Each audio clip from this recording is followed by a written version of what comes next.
Diego? Abacaxi. Abacaxi? Ah, tem tangerina também. Abacaxi e tangerina.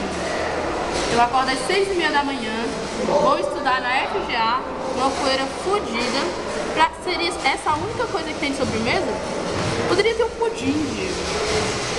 2 pudins. Não, só um pudim tava bom. Se você não gostar de pudim, um bolo, um sorvete. O que você gostar, uma sobremesa. O que você gosta, o que você quer, Diego? O que eu quero, Lídia? É, o que você quer? Bom, o que eu quero é integrar, Lídia. Eu quero integrar.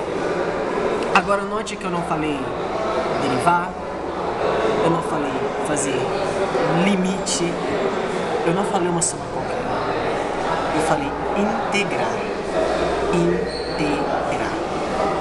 Mas eu não quero integrar só com você. Eu quero integrar com Fragélia, com Russo, com Filomeno, com Mitsu, com Félix. Quem sabe até com Titio. Qual o nome mesmo daquele professor? Aquele que não é costureiro para dar ponto? Está? Não, Lindomar. Lindomar? Isso, até o titio Lindomar. Eu quero integrar até semana que vem. Eu quero integrar tanto que meu queixo vai ficar assim pra dentro, sabe? De tanto que resolver integrar, eu ficar pensando. E depois eu vou dar o troco. Vou passar recibo.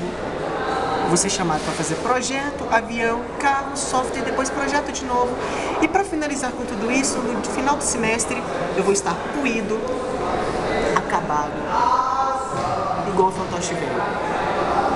E para terminar, eu vou querer saber a integral de 1 sobre x ao quadrado mais 4x ao quadrado. É isso que eu quero.